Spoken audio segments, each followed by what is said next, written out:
యేసు ప్రభు మరణం విలక్షణమైన మరణం.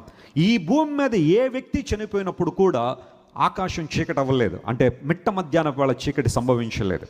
ఏ వ్యక్తి చనిపోయినప్పుడు కూడా భూకంపం రాలా, ఏ వ్యక్తి చనిపోయినప్పుడు కూడా ఆ భూమి పునాదులు అదిరి సమాధుల్లోంచి ఎవరు బయటకు రాలా, ఏ వ్యక్తి చనిపోయినప్పుడు కూడా దేవాలయంలో తెర చినిగిపోలేదు. ఇవన్నీ దేనికి సాదృశ్యం అంటే క్రీస్తు ప్రభు మరణం సామాన్యమైంది కాదు. It was not an ordinary death. Yesu ప్రభు నీ కోసం నా కోసం శిలువలో మరణించిన ఆ మరణం మనం తేలిగ్గా తీసుకునేంత కాదో. ఆ మరణం వెనకాల ఒక శ్రేష్టమైన అంశం ఏదో దాగి ఉంది. అదేంటో తెలుసా? నిన్ను నన్ను మనలందరినీ రక్షించాలని యేసు ప్రభు శిలువలో తన ప్రాణాన్ని అర్పించారు. మనకు బదులుగా తన ప్రాణాన్ని ఆయన అర్పించారు. అపోస్తలుడు పౌలు అంటాడు, రక్తము చిందింపకుండా పాప క్షమాపణ కలగదు అని సామాన్యంగా చెప్పొచ్చు అన్నాడు. చాలామంది ఏమనుకుంటారంటే యేసు ప్రభు రక్తం ఎందుకు చిందించాలని కొంతమందికి అనుకోవచ్చు, కానీ రక్తమే ప్రాణము అని బైబిల్ సెలవిచ్చింది. ఇక్కడ చాలామంది మెడికల్ డాక్టర్స్ ఉంటుంటారు, ప్రాణం ఎక్కడుంది మనిషి దేహంలో అంటే బ్లడ్లోనే ఉంది. బ్లడ్ లాస్ అయినప్పుడు మనిషి చచ్చిపోతాడు కదా. ప్రాణాన్ని యేసు ప్రభు మన కోసం బలిదానంగా సమర్పించాడు. రక్తం ఇవ్వడం అంటే ప్రాణం ఇవ్వడమే. ఆ అమూల్యమైన రక్తదారుల్లో ఎవరైతే విశ్వాసం ఉంచుతారో వారందరూ రక్షణ పొందుతారని బైబిల్ చాలా స్పష్టంగా తెలియజేస్తూ ఉంది.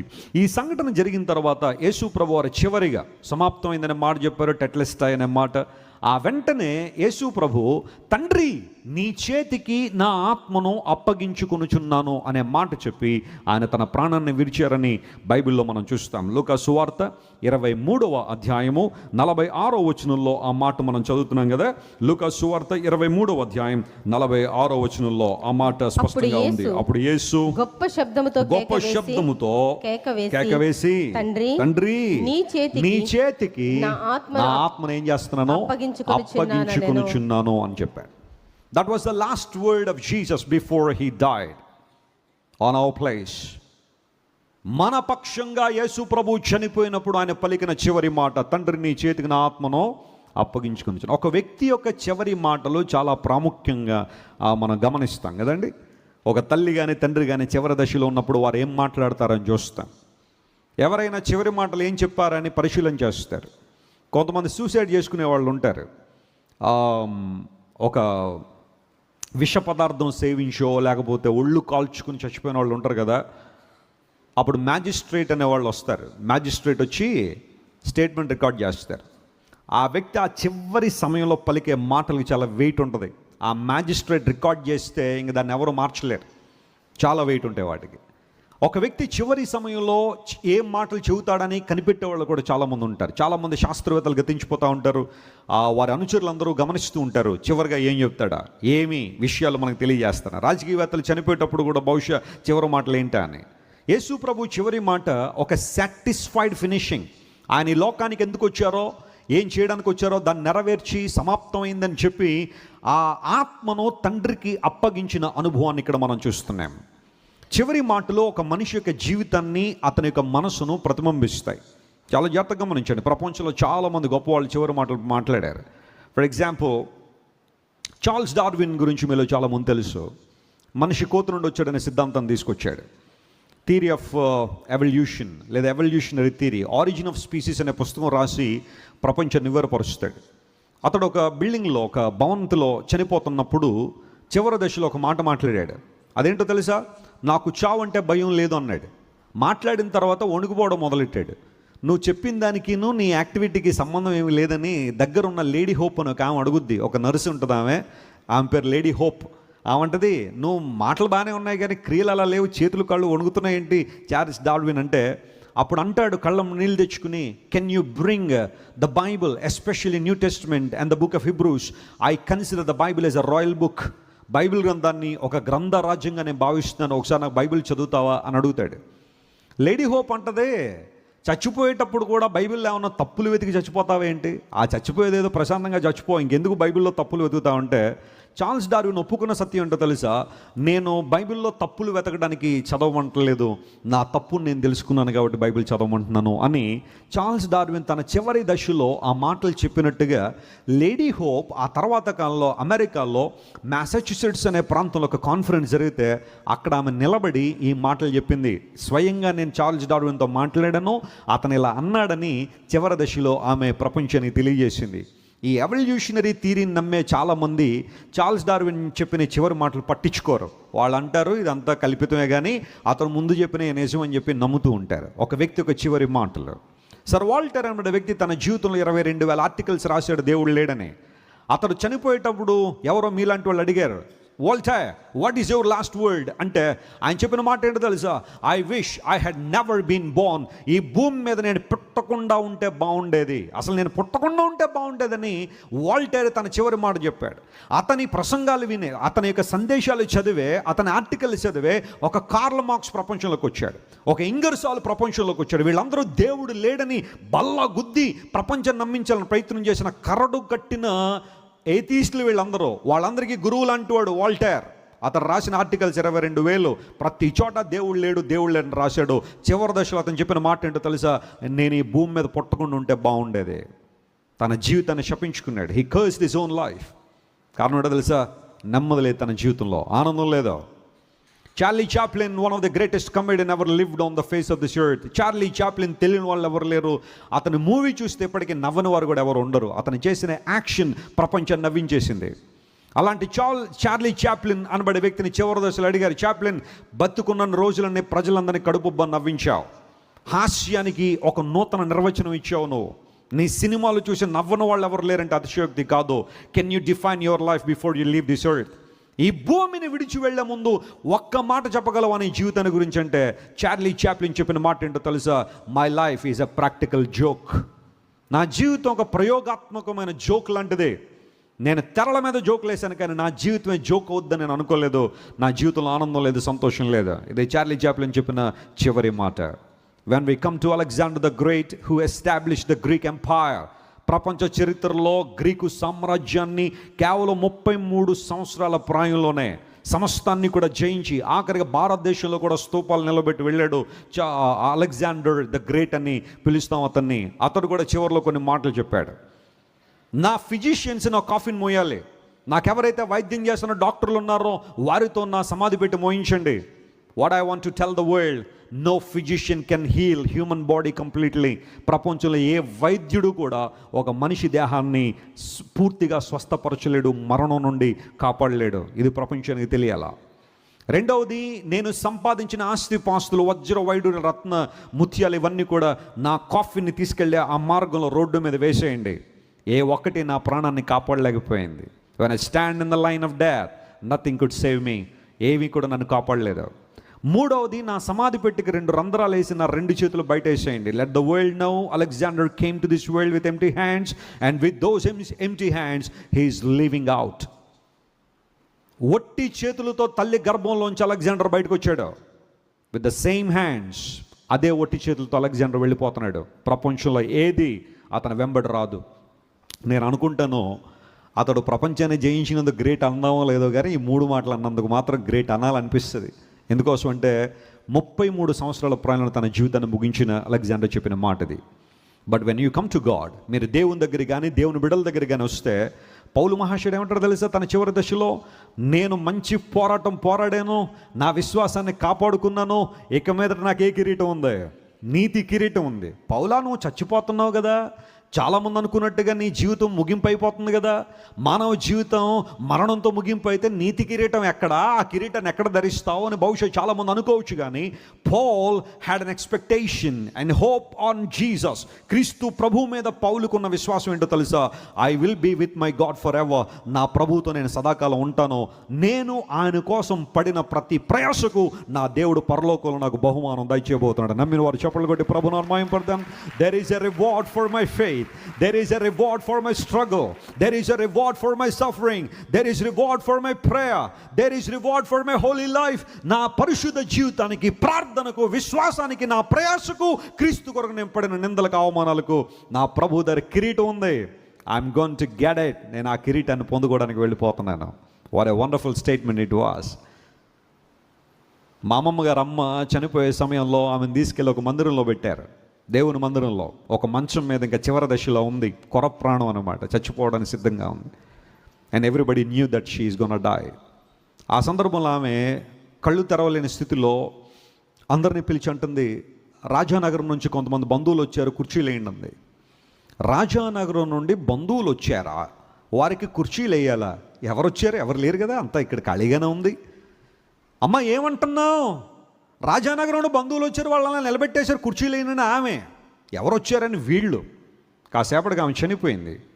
వీళ్ళందరూ అనుకున్నారు రాజానగరంలో మనకు ఎవరో బంధువులు లేరు కదా, రాజమండ్రి పక్కన రాజానగరం ఉంది 18 కిలోమీటర్లు, దానిలో మనకు ఎవరో బంధువులు లేరు, ఎక్కడి నుంచి వచ్చి ఉంటారు ఈ బంధువులు అని. ఆ తర్వాత ఆమె చనిపోయిన తర్వాత, ఆ మాటలు చెప్పి చనిపోయిన తర్వాత మా అమ్మమ్మ గారు ఆ తర్వాత అందరూ కూడా ఆలోచించి ఏంటంటే తెలుసా, మనం రాజానగరం అంటే తూర్పుగోదావరి జిల్లాలో ఉందనుకున్నాం, కానీ ఆమె చెబుతున్న రాజానగరం ఇది కాదు.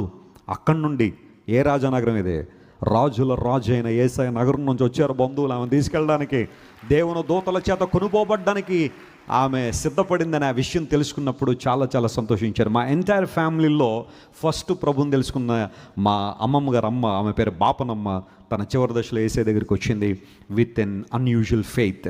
ఒక అసాధారణమైన విశ్వాసం దేవుని మీద కలిగి ఉండి ఆ రోజున ఆ కుటుంబాన్ని అంతా ప్రభువులను తీసుకొచ్చింది. ఎదిగి మాట చెబుతున్నాను తెలుసా, ఒక వ్యక్తి యొక్క చివరి మాటలు అతని క్యారెక్టర్ని, అతని పర్సనాలిటీని డిఫైన్ చేస్తాయి.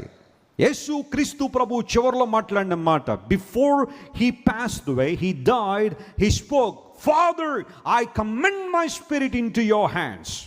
నా ఆత్మను నీ చేతులకు అప్పగిస్తున్నాను అనే మాట. What is life? జీవితం అంటే ఏంటి? చాలామంది అనుకుంటారు దీనికి డెఫినేషన్ ఏంటి అని. నేను చాలాసార్లు చెబుతున్నాను, చాలా జాగ్రత్త వినండి. From God, for God and to God, that's the life. దేవుని నుండి వచ్చాం, దేవుడి కోసం బ్రతుకుదాం, దేవుని దగ్గరికి వెళ్ళిపోదాం, అదే జీవిత నిర్వచనం. దేవుని నామమున స్తోత్రం కలుగును గాక. From God and for God and to God. దేవుని దగ్గర నుండి వచ్చిన మనం ఆయన కోసం జీవించి మరలా ఆయన దగ్గరికి వెళ్ళిపోవడమే. యేసయ్య అదే ప్రూవ్ చేశారు. Lord I'm commending my spirit an to your hands. Commending అనే మాట లేదా కమెండ్ అనే మాట గ్రీకులో వాడబడిన పదానికి అర్థం ఏంటంటే, I put my life before you. నీ ముందు నా జీవితాన్ని పెడుతున్నాను, నీ ప్రక్కన నా జీవితాన్ని ఉంచుతున్నాను. ఇంకా చాలా మాటలు దానికి ఉన్నాయి. నా జీవితాన్ని సంపూర్ణంగా నీకు అప్పగించేస్తున్నాను అనే మాటలు ఆ కమెండ్ అనే పదానికి అర్థాలుగా ఉన్నాయి. I'm setting my life before you. నీ ముందు నా జీవితాన్ని ఉంచుతున్నాను. ఇక్కడ యేసయ్య చక్కని మాదిరి కూడా ఉంచాడు. ఆయన సిలువలో మరణించడం ద్వారా మనందరి కోసం తన ప్రేమను వ్యక్తం చేయడం మాత్రమే కాకుండా ఇక్కడున్న మనందరికో మాదిరి ఉంచాడేంటో తెలుసా, we need to commend hour lives and hour spirits in to the hands of God. That's the ultimate goal. మానవ జీవితం యొక్క చిట్ట చివరి గమ్యం, మానవ జీవితం యొక్క చివరి అంశం అంటూ ఏదైనా ఉంది అంటే అది దేవుని చేతులకు మన ఆత్మలను ఏం చేయడం, అప్పగించడం. కాసేపట్లో యేసు ప్రభు దేహాన్ని తీసుకెళ్ళి సమాధిలో ఉంచబోతున్నారు, కానీ ఆయన ఆత్మ దేవుని దగ్గరికి వెళ్ళిపోయిందని బైబిల్లో రాయబడింది. లిసన్ టు మై ఫ్రెండ్స్, అది ఎప్పుడైనా కావచ్చు. ఒకరోజు మనం ఈ జీవితాన్ని ముగించిన తర్వాత మన దేహాలు ఒకవేళ మట్టిలో కలిసిపోవచ్చు. ఒకవేళ ఏదైనా యాక్సిడెంట్లు అయిపోతే కనీసం దేహం కూడా దొరకదేమో. సముద్రాల్లో విమానాలు పడిపోతుంటాయి, ఓడలు మునిగిపోతుంటాయి, దేహాలు కూడా రికవరీ చేయలేరు. దేహం ఎలాగైనా నశించిపోవచ్చు, కానీ మన ఆత్మ చేరాల్సిన స్థలం అంటూ ఉంటే అది ఏంటి చెప్పండి? దేవుని దగ్గరికి మాత్రమే చేరాలి. ప్రభువును అంగీకరించి మారు మనసు పొంది రక్షణ పొంది క్రీస్తు కొరకు జీవించినప్పుడు ఏ రోజైనా ఈ భూమి మీద మన జీవితాన్ని ముగిస్తే ఆ రోజు మనం ఎక్కడుండాలా? దేవునితో ఉండాలా. అది శుభప్రదమైన నిరీక్షణ దేవుడు మనకిచ్చాడు. ఎందుకు దేవుడు తను అప్పగించుకున్నాడు అని ఆలోచన చేస్తే, ఎఫెసీయులకు రాసిన పత్రిక 5వ అధ్యాయం 2వ వచనంలో పౌలు మహాశయుడు ఇలా అంటాడు చూడండి. ఎఫెసీయులకు రాసిన పత్రిక 5వ అధ్యాయం 2వ వచనంలో పౌలు భక్తుడు మాట్లాడుతూ, క్రీస్తు మిమ్మల్ని ప్రేమించి పరిమళ వాసనగా ఉండుటకు మన కొరకు తన్ను తాను దేవునికి అర్పణముగాను బలిగాను అప్పగించుకొనెను. మనం ఏ వాసనగా ఉండాలని చెప్పాలి గట్టిగా? ఏ వాసన? పరిమళ వాసనగా ఉండుటకు. క్రీస్తు మిమ్మల్ని ప్రేమించి మీరందరూ పరిమళ వాసనగా ఉండాలని ఆయన ఎందుకు అప్పగించుకున్నాడు? ఎందుకు దుర్వాసన ఆయన అనుభవించాడు? ప్రేతోరియంలో యేసు ప్రభు మీద ఉమ్మి వేసినప్పుడు 600 మంది యేసు ప్రభు ముఖం మీద ఉమ్మి వేశారట. ఎంత దుర్గంధాన్ని ప్రభు భరించాడు, ఎంత దుర్వాసన ఆయన భరించాడు. ఆయన ఎందుకు అంత శ్రమ పడాల్సి వచ్చింది? ఆయన మన కోసం ఎందుకు ఆ దుర్గంధాన్ని భరించాల్సి వచ్చింది? ఆయన దేహాన్ని ఆ కొరడాలతో కొడుతూ ఉంటే చిమ్మున చివ్విన రక్తం కాసేపటికి దుర్వాసన వచ్చేస్తుంది. అందులో మీరు ఎక్కడ నుంచి గాయాలు పాలైన వ్యక్తి దగ్గర మంచి వాసన రాదు, సువాసన రాదు. ఆ బ్లడ్ అనేది ఆ దేహానికి అంటుకున్నా లేకపోతే దేహంలోంచి స్రవించిన అక్కడ దుర్వాసనే ఉంటుంది.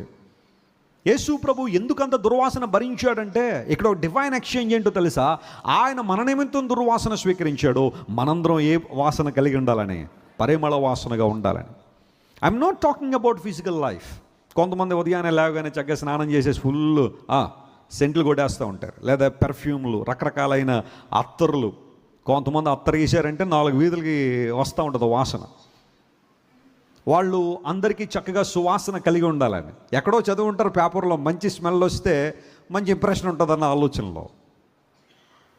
కానీ ఆ రోజు గతించిన తర్వాత మరలా శరీరం స్నానం చేయకపోతే మరలా దుర్వాసనే. బైబిల్ శారీరక సంబంధమైన సువాసన గురించి మాట్లాడడంలా.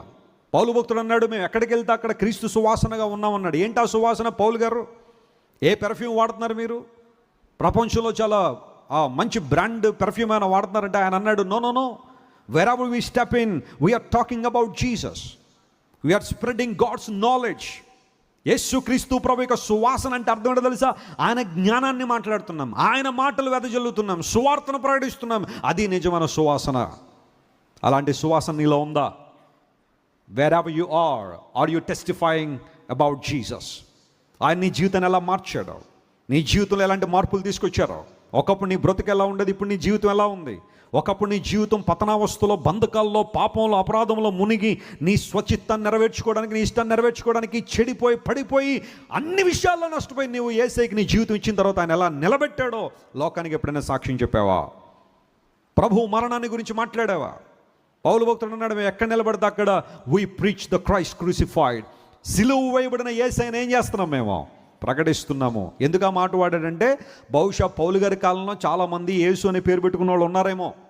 ఎప్పుడు కూడా కొంతమంది పెట్టుకుంటారు కదా యేసు అనే పేర్లు, ఇలాంటి చాలా మంచి మంచి పేర్లు పెట్టుకుంటారు, మంచిదే. కానీ ఆ టైంలో కూడా యేసు అనే పేరు చాలామందికి ఉండదేమో. కానీ స్పెసిఫిక్గా మాట్లాడాడు, ఎవరైతే నా పాపం నిమిత్తం చనిపోయారో, ఎవరైతే నా పాపం నిమిత్తం శిలువలో మరణించారో ఆ యేసయ్య గురించి నేను మాట్లాడుతున్నాను. It's my ambition and it's my wish, it's my Dzire, it's my delight to preach about the Christ crucified. మరణించిన యేసయ్య కొరకు, నా స్థానాన్ని కొరకు, నా దేవుని కోసం మాట్లాడడం నాకు చాలా ఇష్టం. What a wonderful thing. ఎక్కడుంటే అక్కడ గుడ్ ఫ్రైడే రోజున యేసు ప్రభు నా కోసం చనిపోయాడు. అయ్యో, ఆయన చేతుల్లో మేకులు కొట్టేశారు, కాళ్ళలో మేకులు కొట్టేశారని ప్యాషన్ ఆఫ్ ది క్రైస్ట్లో కొన్ని క్లిప్పింగ్స్ చూసి కన్నీళ్ళు పెట్టుకు వెళ్ళిపోవాలని దేవుని ఉద్దేశం కాదు.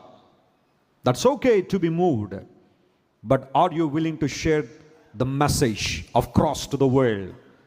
సిలువను గురించిన వర్తమానం లోకానికి చెప్పే ధైర్యం నీకుందా? ఆ మనసు నీకుందా? ఈరోజు దేవుడు అదే మాట్లాడుతున్నాడు. మీరు పరిమళ వాసనగా ఉండాలనే క్రీస్తు మన కోసం సిలువలో తను అప్పగించుకున్నాడు. అది కూడా అర్పణముగా, బలిగా తను సమర్పించుకున్నాడు. ఆయన పేతురు మహాశయుడు అంటాడు, యేసు ప్రభు అట్టి విధానంలో తను అప్పగించుకున్నాడు కనుక మనం చేయాల్సిన పని ఏంటి అనే ఆ మాటను రాస్తూ 1 Peter chapter 4:19 ఓ చక్కని మాట అన్నాడు. చూడండి, పేతురు రాసిన మొదటి పత్రిక 4వ అధ్యాయం 19వ వచనంలో పేతురు భక్తుడు ఇలా అంటాడు, కాబట్టి దేవుని చిత్త ప్రకారము బాధపడువారు సత్ప్రవర్తన గలవారై, చూడండి, సత్ప్రవర్తన గలవారై నమ్మకమైన సృష్టికర్తకు, ఆ మాట అండర్లైన్ చేసుకోండి. సృష్టికర్త ఎలాంటి వాడు? ఆయన నమ్మకమైన సృష్టికర్తకు తమ ఆత్మలను అప్పగించుకోవాలి. మన దేవుడు నమ్మకమైన వాడని నమ్మిన వారు స్తోత్రం చెప్పండి ఒకసారి. Hallelujah. Say big hallelujah. Our God is faithful. ఆయన నమ్మకమైన సృష్టికర్తట. ఆయన చేతులకు మన జీవితాలు ఏం చేయాలి? అప్పగించాల. నిన్ను నమ్మిన వాళ్ళు నిన్ను మోసం చేస్తారేమో ఏదో సందర్భంలో. చూడండి, కొంతమంది స్నేహితులు ఉంటారు, స్నేహం మొదలవగానే ఏ దాపరేకలు లేకుండా అవి ఇవి మొత్తం చెప్పేసుకుంటారు. కొంతకాలం తర్వాత ఆ స్నేహం బ్రేక్ అయిపోతే, లేదా ఆ సంబంధం బ్రేక్ అయిపోతే, ఇంకా వాళ్ళిద్దరిని చూడగానే ప్రపంచ యుద్ధం ఇక్కడ నుండి వచ్చేస్తుందేమో అనిపిస్తుంది. అంత భయంకరంగా దెబ్బలాడుకుంటారు, అంత భయంకరంగా ఒకరి తప్పులు ఒకరు ఎత్తి చూపించుకుంటూ ఉంటారు. కానీ దేవుడు అలాంటోడు కాదు. నీ గురించి అన్నీ తెలిసిన, నీ గురించి సమస్తం ఆయనకి అవగతమైన, సమస్తాన్ని ప్రభువు తెలిసిన ఆయన ఖచ్చితంగా నమ్మకమైన వాడు. స్తోత్రం చెప్పండి. Hallelujah. When you confess your life at the feet of Jesus, he will never reveal them. In fact God hides your sins. నీ పాపములు దేవుడు అగాధ స్థలముల్లో వేసేసే అంత నమ్మకస్తుడని బైబిల్లో రాయబడి. కొన్నిసార్లు మన పాపాలను మనమైనా జ్ఞాపకం చేసుకుంటాం, కానీ దేవుడు వాటిని జ్ఞాపకం చేసుకోడట. ఆయన మన జీవితాలను కాయడంలో నమ్మకస్తుడు. ఆయన మన జీవితాన్ని భద్రపరచడం నమ్మకస్తుడు, మన పాపాలు క్షమించడంలో నమ్మకస్తుడు, ఎన్ని శ్రమలు ఇబ్బందులు వచ్చినా మనల్ని నడిపించడం నమ్మకస్తుడు. ఆఖరి తన జీవితాన్ని అప్పగించిన ప్రతి ఒక్కరిని బంగారు వీధుల్లో నడిపించడానికి నా దేవుడు నమ్మకస్తుడే. దేవుడు నా మన స్తోత్రం కలుగును గాక. Hallelujah. My God is faithful. నా దేవుడు నమ్మకమైన వాడు. ఆయన చేతులకు మన జీవితాన్ని అప్పగించాలని పేతురు భక్తుడు ఒక చక్కని సవాలు మనకి ఇస్తున్నాడు. To whom are you submitting your life? నీ జీవితాన్ని ఎవరికి అప్పగిస్తున్నావు? లోకస్తులకు నీ జీవితాన్ని అప్పగించి డ్రైన్ అవుట్ అయిపోయావా? అవిశ్వాసులను నీ జీవితాన్ని అప్పగించి నష్టపోయావా? ఈరోజు ప్రభు పిలుస్తున్నాడు, అప్పగించి నీ జీవితాన్ని యేసయ్యకే. Submit your life, surrender your life, commend your life to God who is faithful and just and who forgives your sins by his precious blood. తన రక్తముతో నిన్ను కడిగి పవిత్రపరిచే దేవునికి నీ జీవితాన్ని అప్పగించగలిగితే, తన ప్రేమను అడుగడుగునా నీ కోసం రుజువుపరిచిన దేవునికి నీ జీవితాన్ని అప్పగించగలిగితే అంతకన్నా సంతోషం మరొకటే ఉంది. When you see the cross of Jesus, it is a symbol of God's immeasurable love. సిలువను చూసిన ప్రతిసారి నా మట్టుకు నేను ఏ సందర్భంలో ఏ రూపంలో సిలువను చూసినా దేవుని ప్రేమను ఒకసారి ఆలోచన చేస్తాను. ఆయన ప్రేమ గురించి వివరించడం కన్నా సంతోషం మరొకటి నాకు ఉండదు ఎప్పుడు కూడా. I always emphasis on the love of Jesus that he demonstrate on the cross. Yesu Kristu ప్రభు లేఖనాలను మనం చదువుతుంటే, ఆయన రక్షణ ప్రణాళికను చదువుతుంటే, ప్రేమ లేకుండా దేవుడు ఏ పని చేయలే. నీ కోసం, నా కోసం, మనందరి కోసం ఆ స్థానాన్ని కోరుకోవడంలో దేవుని ప్రేమ ఉంది. యేసయ్య దగ్గరికి వచ్చి, ప్రభువా నువ్వు నన్ను ఎంత ప్రేమించావంటే, ఆయన మరొకసారి తన రెండు చేతులు చాపి ఎంతగా నేను ప్రేమించానంటాడు. ఆయన ఎంతగా నేను ప్రేమించాను. సిలువ అంటే 3 మేకులు కాదు యేసయ్యని సిలువకు దిగ్గొట్టేసింది. నీ మీద నా మీద ఉన్న ప్రేమతో ఆయన అలా ఉండిపోయాడు. గట్టిగా చెప్పులు కూడా దేవుని మహిమపరచండి. It's not 3 nails. It's not 3 nails that stick Jesus to the cross. It's the love. ప్రేమతోనే ఆయన సిలువ మనల్ని భరించాడు. కానీ 3 మేకులతో ఆయన పెట్టేశాడని పాపం తీసుకోలేకపోయాడని నువ్వు అనుకోవడానికి లేదు. ఆయన ప్రేమ చాలా గొప్పది.